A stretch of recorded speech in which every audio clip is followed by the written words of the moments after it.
بسم اللہ الرحمن الرحیم۔ السلام علیکم۔ سوچ کے تمام ناظرین کو بہت عرصے بعد نصرت یاب خان نصرت کا سلام قبول ہو۔ آج ہم جس شخصیت کے گھر یہاں موجود ہیں وہ ایک شاعرہ ہی نہیں، مصنفہ بھی ہیں، افسانہ نگار بھی ہیں، ناول نگار بھی ہیں، اور اس کے علاوہ ایک سماجی شخصیت بھی رہی ہیں۔ اگر میں یہ کہوں کہ یہ ایک عاجزانہ مزاج شخصیت ہی نہیں بلکہ علم کا اور معلومات کا ایک ایسا سمندر ہے کہ جس میں زمانے کی گردشیں، وقت کے اتار چڑھاؤ، دنیا کے مختلف اثرات اور زیر و بم، تلخ حقیقتوں کے مد و جزر ٹھاٹھے مار رہے ہیں تو یہ بیجا نہیں ہوگا۔ ایک لیجنڈ، ایک بہت ہی معتبر شخصیت ہمارے ساتھ موجود ہیں، محمودہ غازیہ صاحبہ۔ میں ایک شعر ان کے نام کرتے ہوئے کہ میں تیرا نام نہ لوں پھر بھی لوگ پہچانیں، میں تیرا نام نہ لوں پھر بھی لوگ پہچانیں کہ آپ اپنا تعارف ہوا بہار کی ہے۔ ایک ایسی شخصیت جو ایک ماں بھی ہیں، بیٹی بھی رہیں، جو ایک وفادار بیوی بھی رہیں، ایک سرکاری عہدیدار بھی رہیں، اور بہت ساری ان کی ذمہ داریاں۔ آج ہم ان سے وہ باتیں کریں گے جو انہوں نے کسی پلیٹ فارم پر کسی سے کبھی نہیں کی۔ السلام علیکم۔ وعلیکم السلام۔ کیسے مزاج ہیں؟ الحمدللہ الحمدللہ۔ آج مجھے بڑی خوشی ہو رہی ہے کہ آج ہم آپ کے ساتھ یہاں موجود ہیں۔ ہم نے بہت اچھا پرتکلف عشائیہ بھی ہم نے آپ کے ساتھ کھایا، یہ ہمیں شرف حاصل ہو گیا، اور ہم چاہتے ہیں تو آپ کا لکھا ہوا تھا۔ جی بہت شکریہ کہ ہم یہ چاہتے ہیں کہ آج آپ سے وہ باتیں کریں جو آپ نے کبھی کسی پلیٹ فارم پر کسی سے نہیں کی۔ آپ بہت سارے جگہوں پر رہی ہیں۔ گورنمنٹ کالج جو 6 روڈ پر اب یونیورسٹی بن گیا ہے، راولپنڈی ویمن یونیورسٹی بن چکا ہے، اس کی آپ ایڈیٹر بھی رہیں اور اس کی بیسٹ ایسے رائٹر بھی رہیں، اور اس کی میں بیڈمنٹن یہ جو ہوتے ہیں نا کیا کہتے بیڈمنٹن کی پلیئر بھی رہیں، ٹیبل ٹینس کی پلیئر بھی رہیں۔ یہ انہوں نے آج ایک بہت ایسی بات بتائی جو کسی کو نہیں پتا۔ ہم وطن جریدے کی بھی اسسٹنٹ ایڈیٹر رہیں، اس کے بعد آر سی ڈی میں پبلک ریلیشن آفیسر بھی رہی۔ آر سی ڈی آپ کو پتہ ہے ایران، ٹرکی، پاکستان اچھا کا جو کلچرل پیکٹ تھا اس کا ادارہ تھا یہ آر سی اور ڈی۔ یہ سارے ادارے سرکاری جو تھے نا کلچر کے، وہ 80s کے بعد آپ کو نام لینے کی ضرورت نہیں ہے۔ پھر آپ لوک ورثہ میں بھی رہیں، اور اس کے بعد پھر آپ پی این سی اے میں آ گئیں، اور وہیں پر آپ وہیں سے ریٹائر ہوئیں۔ آپ کی پیدائش راولپنڈی ہے؟ راولپنڈی کس جگہ؟ پنڈی وال ہیں، کس جگہ پہ؟ باغ سردارہ۔ باغ سردارہ سے ایسا لگتا ہے کہ سرداروں کا باغ تھا یا کیا؟ اس کے بارے میں آپ کچھ جانتی ہیں؟ سرداروں کا بہت بڑا باغ تھا۔ سردار کون سے؟ جو گاؤں کے سردار یا سکھ سرداروں کا؟ اور ہمارا جو گھر میں سڑک کے پار جو گھر دادا کو الاٹ ہوا کلیم میں، وہ بھی حصہ تھا کلب کا۔ اچھا۔ اور اس میں لان تھا اتنا بڑا، رویشیں بنی ہوئی، مجھے یاد ہے گلاب کی بیلیں، اور وہ اب تو یہ کنسیپٹ ختم ہو گیا۔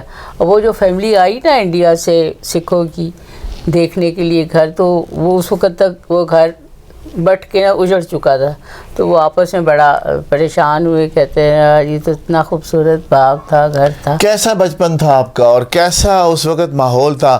آج کے جو بچے ہیں اور جو دور ہے بچپن آپ دیکھ رہی ہیں، آج تو ہے ہی کوئی۔ اس زمانے میں وہاں پنڈی کا وہ تھا بالکل۔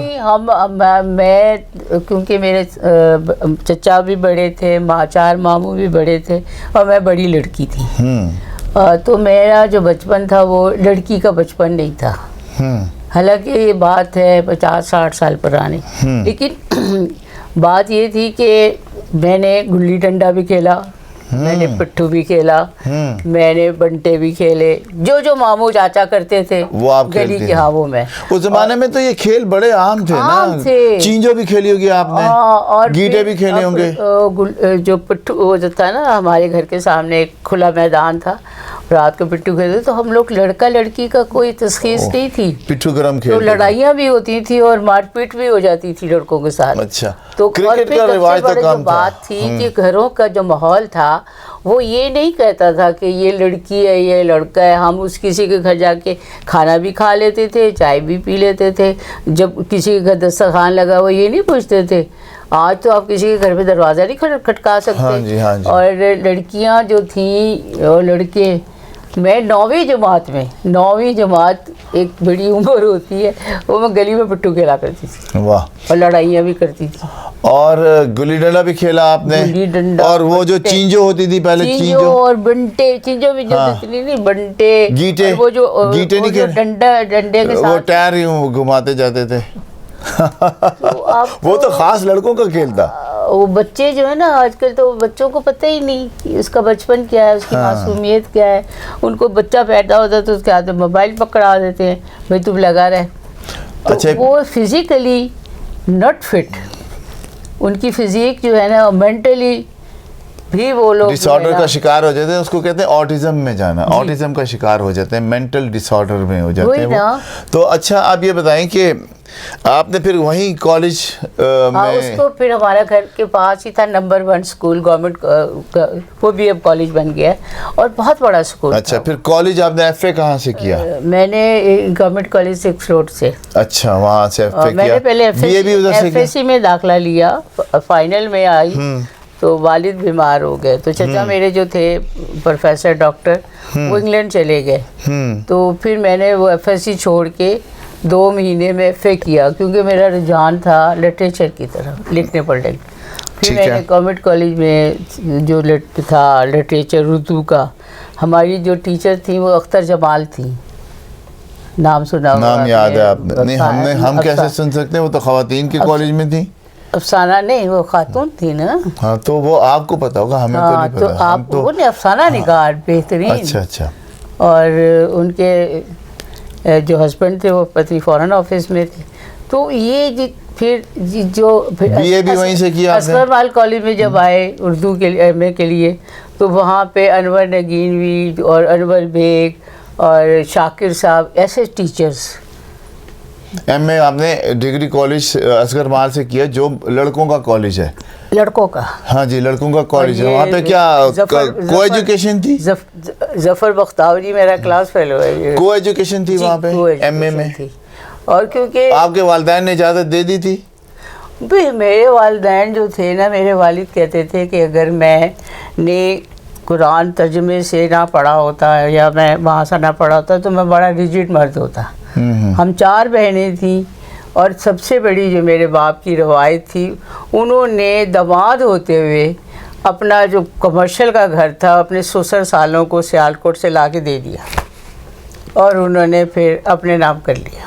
اچھا, پھر آپ یہ ساری جو صورتحال ہے وہ میرے پہ بڑی اثر, کیونکہ میں بڑی بیٹی تھی اور اپنے باپ کے بہت قریب تھی. تو ہم 4 بہنیں, یہ نہیں کہ میں کوئی اکلوتی بیٹی تھی. تو میرے والد نے جب ان کی ابھی جب ڈیتھ ہوئی تو ان کی ابھی 10 سال تھے کی ایجوکیشن میں تھے وہ, تو سارے جو کاغذات تھے انہوں نے مجھے پکڑا دیا. میں کالج کا کام کر رہی تھی تو کہہ لیں گے بیٹا آپ یہ دیکھ لیجئے. میں نے کہا ابو میں نے کیا کرنا ہے, میری تو سوچ میں بھی تھا کہ میرے باپ چلا جائے گا. تو حالانکہ ان کے بھائی بھی تھے, ان کے سالے بھی تھے, ان کا بیٹا بھی تھا, مگر انہوں نے نہیں دیا. اگر وہ مجھے اس کو نہ دیتے تو میں آج یہاں نہ بیٹھی ہوتی. پھر آپ نے عملی زندگی کا آغاز کیا, پھر ایم اے کے بعد ایف اے سے کیا تھا. اچھا, صبح پڑھتی تھی, شام کو ریڈیو پہ کام کرتی تھی, اخبار میں جاتی تھی. براڈ کاسٹر بھی رہی ہیں. میرے باپ نے کبھی نہیں کہا کہ تم, وہ کہتے تھے تم کیا کام نہیں کر سکتے تم لوگ. اچھا, پھر اس کے بعد آپ نے باقاعدہ جو اپنے سروس کا آغاز کیا وہ میں نے کیا تھا سنگ رسالہ تھا پنڈی میں, فاروق اقدس اور میں اکٹھے تھے. تو وہ آپ کو دیتے تھے تنخواہ, پیسے دیتے تھے کچھ تھوڑے بہت؟ وہ 150 روپے ملتا تھا اس وقت. اچھا, اس اور وقت کا 25 150 روپے کا چیک ہوتا تھا ریڈیو کا. اچھا وہ بہت بڑی چیز. 25 روپے میں ناظرین آپ دیکھ رہے ہیں کہ 25 روپے اس وقت کس قدر اس کی جو تھی وقت تھی کہ 25 روپے میں کتنا خوش ہو رہی ہیں. یہ آپ کو آج لگ رہا ہے کہ 25 روپے کچھ نہیں ہے, لیکن اس زمانے میں 25 روپے آج کے 25,000 کے برابر. 2-3 پروگرام کر لیتے تھے تو کالج میں عیاشی ہوتی تھی. اچھا پھر آپ کوثر جمال اور انور سلطانہ اور فری, ہم چاروں جو ہے نا کالج فیلو ہیں, اور آج بھی 50 سال کے بعد بھی, ابھی پچھلے دنوں ہم لوگوں نے ناروے سے آئی, ایک کینیڈا اس سے آئی کوثر جمال نام, گیٹ ٹوگیدر کیا آپ نے؟ گیٹ ٹوگیدر کیا میرے گھر پہ, مجھے دیکھنے آئی ساری, کہاں بیٹھی تھی ساری. اچھا تو لگتا ہی نہیں تھا کہ ہم 50 سال کے بعد. ہم ناظرین اور باتیں بھی کرتے رہیں گے.